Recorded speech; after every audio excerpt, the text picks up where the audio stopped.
Ustadz, ekonomi umat.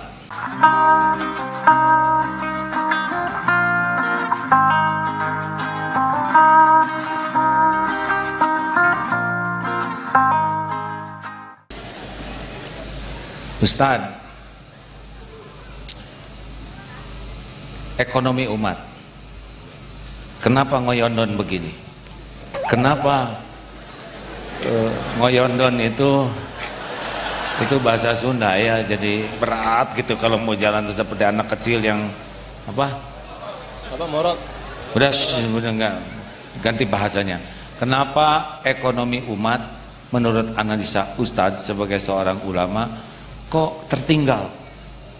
Kita lebih bangga beli ke orang lain daripada ke produk umat sendiri. Kalau ke mall nggak berani nawar, ke tukang sayur sampai stroke tukang sayurnya ditawar habis-habisan. Kenapa kira-kira Ustaz? Menurut saya Ustaz, pertama orang Islam sudah dicuci otaknya, memahami bahwa Islam hanya untuk mati. Jadi ekonomi harus ditinggalkan, hanya akan melalaikan dari Allah. Ini siapa punya kerja, wallahu a'lam bishawab. Tapi yang jelas banyak umat Islam yang sebelum hijrah sibuk bisnis, setelah hijrah meninggalkan bisnis. Sebelum hijrah sibuk politik, setelah hijrah meninggalkan politik. Dia katakan ini zaman jahiliyah saya, sekarang saya sudah Islami. Ini lebih bahaya karena sebelumnya dia menekuni dunia ini semua, sekarang dia sudah meninggalkan dunia padahal dia belum mati meninggal dunia. Akhirnya umat ini terus terperosok jauh.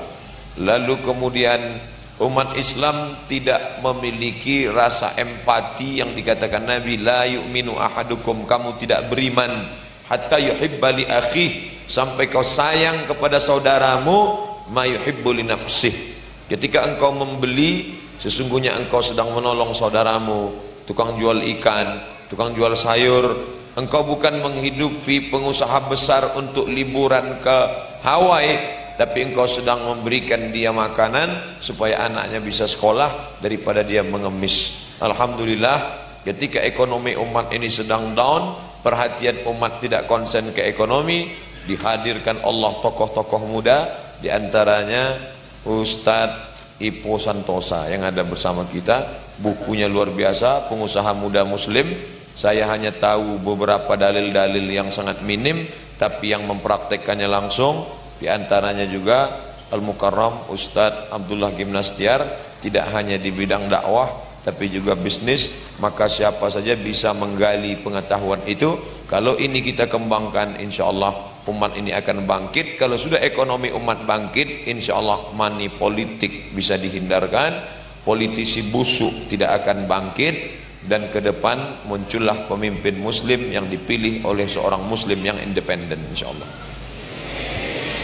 Jadi gimana sekarang, harus belanja ke siapa nih? Saya ketika ngajak sholat tarawih orang tidak marah. Ketika viral video tentang marilah kita sholat berjamaah, orang tidak marah. Tapi ketika keluar video pendek mari belanja ke warung muslim, disitulah baru keluar tuduhan. Ini anti kebinekaan, ini radikal, ini anti minoritas, ini orang tidak layak hidup di NKRI. Kenapa? Ada yang ekonominya terusik. Tapi saya tidak peduli, saya tetap deklarasikan belanja ke warung muslim, hidupi usaha-usaha muslim. Yang punya tanah, buatlah Kita Mart, 212 Mart. Bagi yang mau buat nama lain bisa Mkimat, Somat, TGB Mart, insyaallah.